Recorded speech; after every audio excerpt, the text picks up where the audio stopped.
It's probably fair to say that most hikers who venture west of Parsboro are headed for the Cape Chignecto Wilderness area, where there are numerous options for day hikes and multi-day hikes.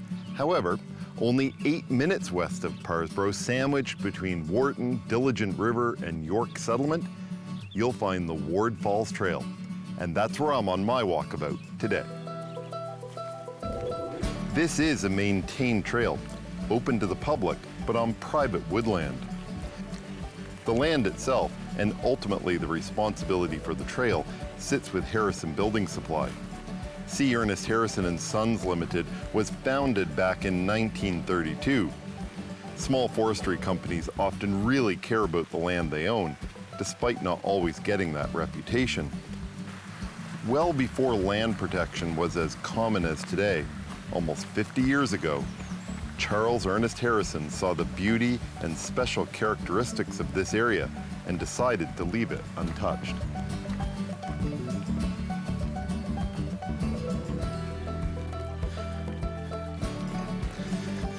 Believe it or not, this short trail has 16 bridge crossings. Now, when Harrison protected this land, that was long before the kind of rules that are in place today, mandating specific protection around watercourses. So he was ahead of his time. This bridge crosses the north branch of the Diligent River.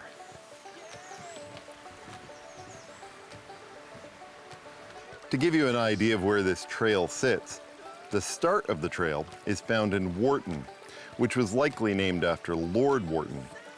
The broader Wharton family itself having been part of the minor nobility in Europe, with a collection of barons, earls, and dukes right up to today, though with periods of abeyance throughout. To the south of me, about 8 kilometers, is the Minas Basin and Cape Sharp, which is the staging area for many of the large tidal energy projects in Nova Scotia. Only a few kilometers further across the passage and you'll hit Cape Split, a hugely popular hiking destination. This second bridge crosses a floodplain, making it quite a large area to cross, and it also creates an interesting engineering challenge. You have to plan for the worst of weather. In fact, many bridges at this location have been washed out over the years, so a solution was arrived at. There are concrete steps on either end of this bridge, as well as a concrete pier in the middle, and then on top of it, the trails group that helps maintain this spot actually found 20-foot timbers. And so there are 2 20-foot timbers end to end on either side, making for a 40-foot span.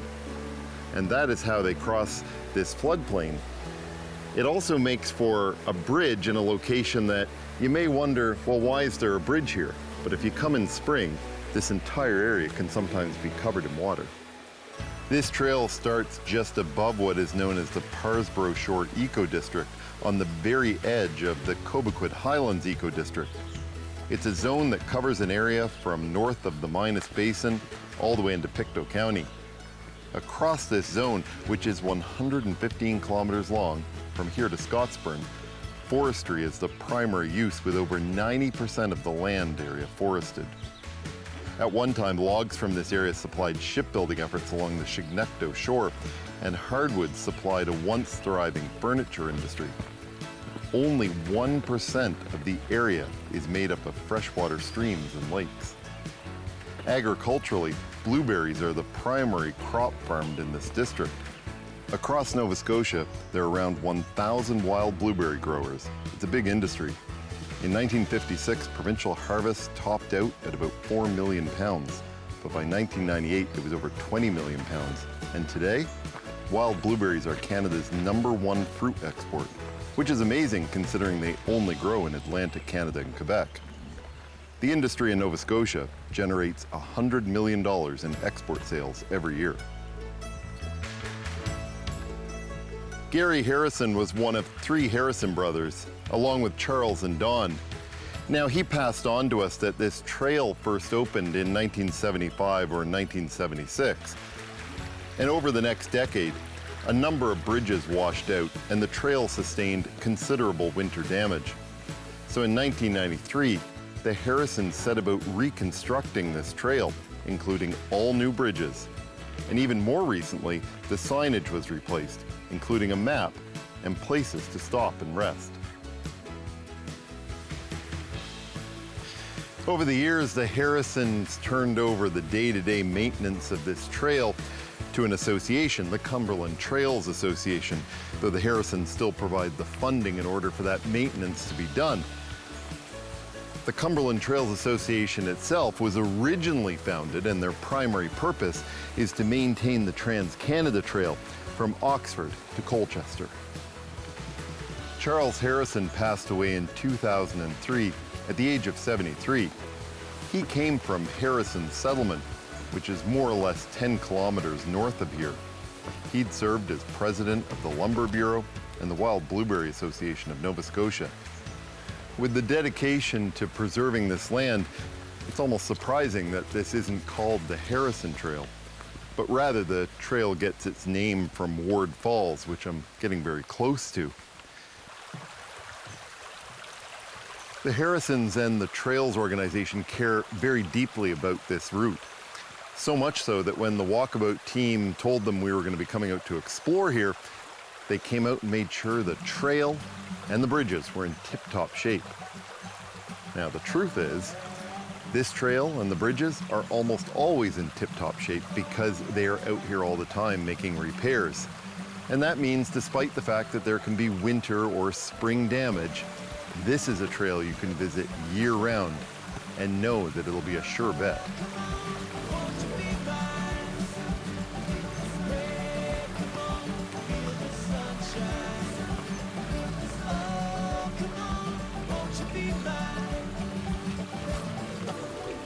This really is a peaceful and beautiful area. There's so much to see. You know, it's been quite hot in Nova Scotia lately, and the tree cover and the river make this a lot cooler than an exposed hike would be. You know, in the winter, you'd be a bit protected from the storms as well if you wanted to come in here. Well, after the break, I'm going to be continuing up the Diligent River and on to Ward Falls. Won't you be mine? Feel the sunshine.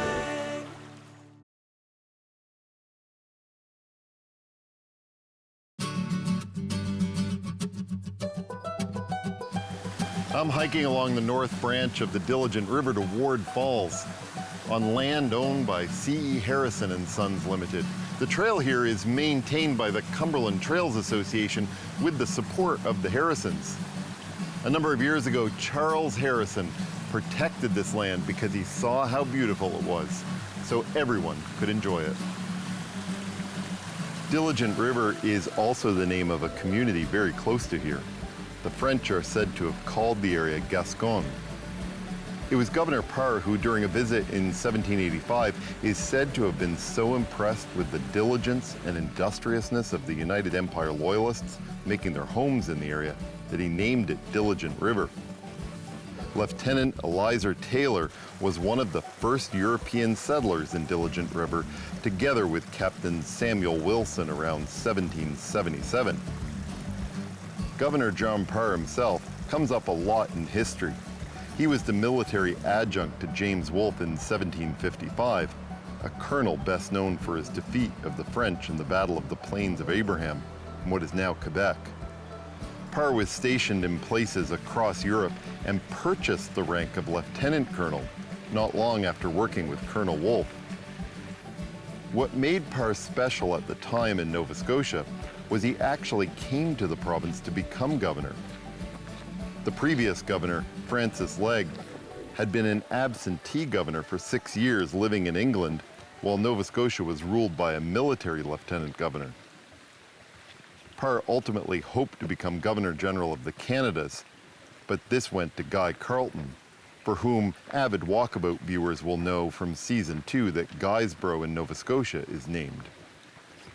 Parr became lieutenant governor and eventually died in the province at the age of 66. He's buried at St. Paul's Church in Halifax, across from Halifax City Hall. The Diligent River flows out to the Minas Channel across from Ram's Head Point. Now, at the mouth is a small nature reserve called the Diligent River Nature Reserve. When the original community of Diligent River was formed, it would have been formed basically around the mouth of this river. This river would have been really important for things like moving logs and so forth. And of course, being on the Minas Channel would have been really important in terms of getting supplies and for the shipbuilding industry and so forth. These days, most of the buildings in Diligent River are actually closer to Ram's Head River and not Diligent River. Now, how did Ward Falls get its name? No one is really entirely confident about the answer to that question, so you have to look to history for a bit of a guessing game. One of the first landowners in this general area was one of the Loyalists, a man named Moses Ward. Now, according to the Age of Sail Museum in Parsboro, Ward's Brook is named for him. That's about 10 kilometers or so away as the crow flies. So it's not unreasonable there could be a connection to the waterfall here. But this is where it becomes even muddier. On May 14, 1814, the land which had been granted to John Longstreet, Adolphus French, Sarah Bessonnet, Letitia Barnston, William Taylor, Richard Walker, Moses Ward, Thomas Loudon, John Bosley, and Charles Bosley, was returned to the Crown by a process where no heirs are known. This would not have been long after they had been granted the land in the first place, so whether any of these people actually lived in the area is hard to know for sure. Though given Ward Brook is named for Moses Ward, it seems reasonable he did, for at least a short time. Moses Ward was born in 1772 in Yorkshire, England, and came to Nova Scotia with his parents in 1774 at only 2 years old. He grew up in the Annapolis Valley. It seems Moses ultimately settled in Digby and did not marry. This would lead credence to the fact that he would have no heirs by 1814, and possibly at one time moved to the area, had land, and then left. Of course, despite seeming to be the same person by age and connection, the Moses Ward mentioned in the land grant and the one who died without marrying in Digby could also be two very different people. Well, here we are, bridge number 16, the last bridge on this hike, which means I'm just about at Ward Falls. You can probably hear it. But before I make it to the waterfall, I want to say something about this bridge in particular. As you can see, it looks entirely different than every other bridge on this hike. It was built by the students at Dalhousie's School of Engineering, and it is what is known as a reverse suspension bridge. Now, a reverse suspension bridge is best explained by first understanding what a regular suspension bridge is. If you think of the bridges in Halifax Harbor or the Lions Gate Bridge in Vancouver, those are suspension bridges. There are piers and there's a cable that runs up and other cables that come down and hold the bridge deck. So when you drive across the bridge, you're actually driving on what is essentially a floating roadway that is being suspended in the air by those cables. A reverse suspension bridge is, as you would imagine, the opposite. Instead of being suspended from above, it's actually suspended from underneath. So there's a cable that runs from one side of the river to the other side of the river, and it holds the bridge up from underneath. Now, it's a very unique piece of engineering. You do not see reverse suspension bridges very often, but there's one here at Ward Falls.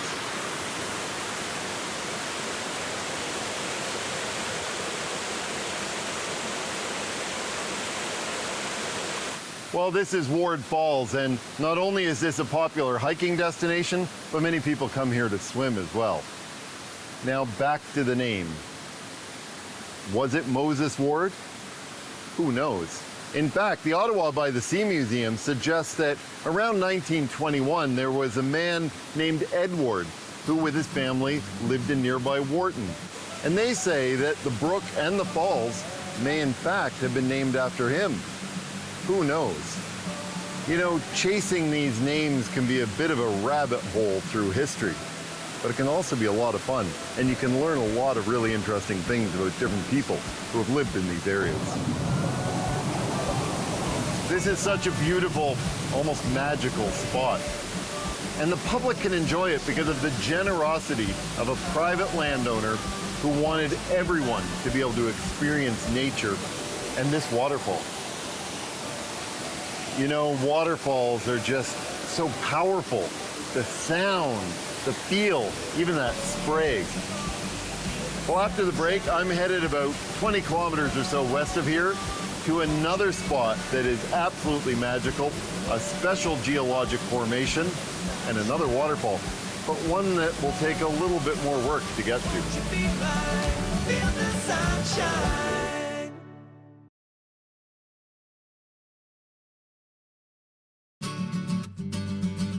Well, not too far west of Ward Falls, in the community of Fraserville, you can come to the top of these blueberry fields and look at this absolutely stunning view. This is also the location of my next hike, the George Fraser Slot Canyon, which is an absolutely unique piece of geology. Now, on most of the hikes we do for Walkabout, we go alone. We don't take a guide. But on this one, we have Laurie Curry of Local Guy Adventures, and you will soon see why we're going to be going along with a guide. You ready for this? We're all ready. All right, let's go. Where are we going? Parsboro, and really this entire part of the province, is known for blueberry fields. So it's no surprise that this adventure starts on a trek around those fields. All right, so this is a bit of a tree. Yes, yeah, this tree here, if we lift this tree, the tour is free. Oh, well, we're gonna lift it then. Okay, yeah, All right. all right. You ready? But everybody, on the count of three. 1, 2, 3. Not so much. Did it come up? Did you see the end of it come up on this end? So I guess the tour is not free. Sorry, Andrew. Next time.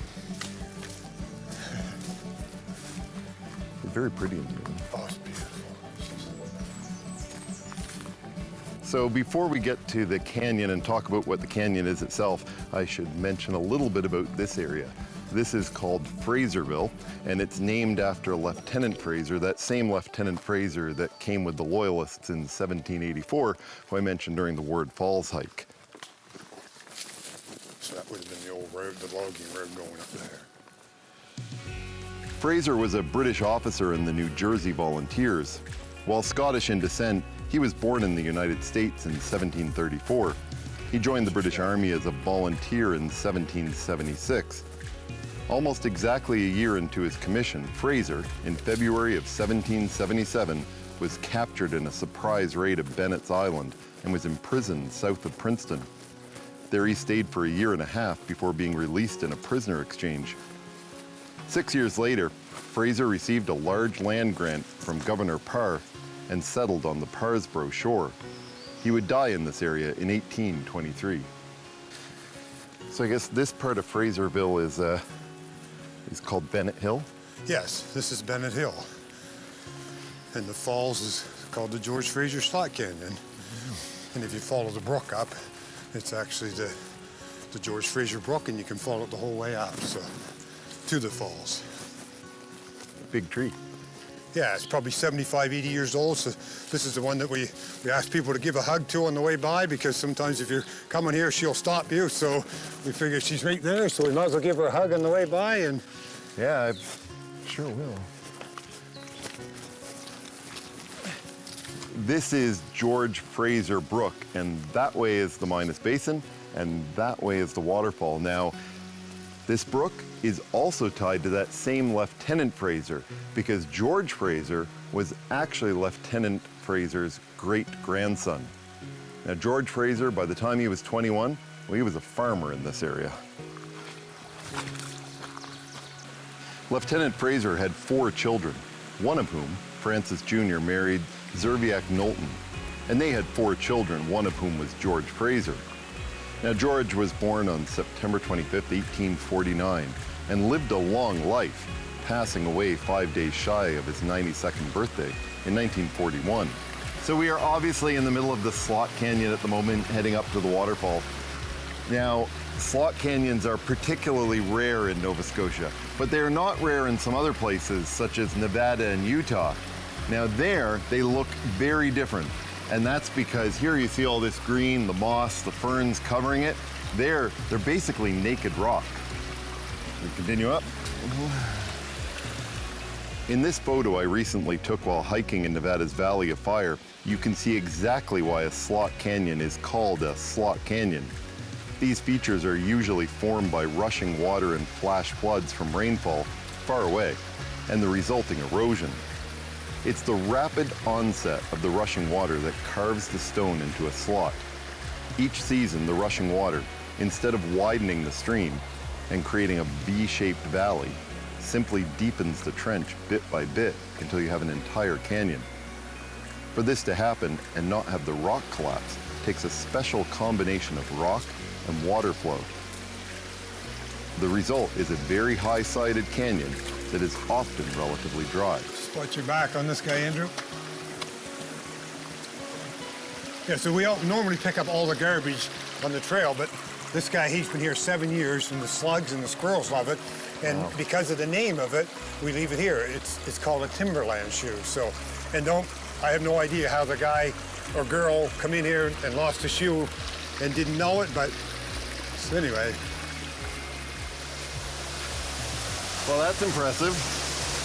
Yeah, so this is the bottom falls. So this is just the appetizer. This is just the appetizer. So now we have to go back here, go up over this rope, go up to the top, and then we'll rappel down into the actual slot canyon, and then we'll hook you on a carabiner, and then we'll take you up into the actual slot canyon. So that's why we're wearing this fancy high-fashion gear. That's right.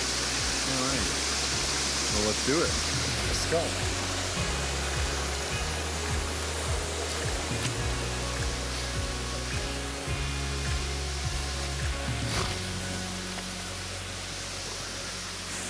Good job. Just be careful, it's slippery at the bottom. Don't go too fast.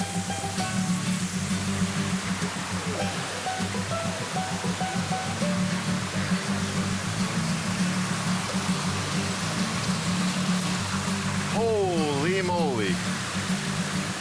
So you can see here why the type of rock matters for a slot canyon. As the water comes through, it erodes the softer rock and avoids the harder rock. And so you get these undulations. And so the shape of this canyon, you can see it comes in on the sides, it's wider in spots, is because of that slow process of chewing away at the soft rock.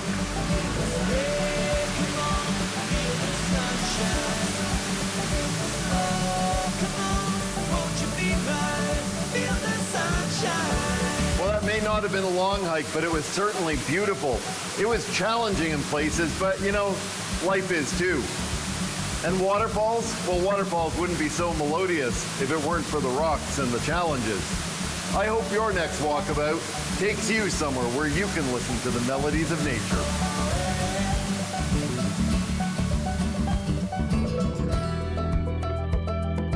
Hey, come on, feel the sunshine. Oh, come on, won't you be mine? Hey, come on, feel the sunshine. Oh, come on, won't you be mine? Oh, hey, oh, hey, oh, hey, feel the sunshine. Oh, hey, oh, hey, oh, hey, feel the sunshine. Hey, come on, feel the sunshine.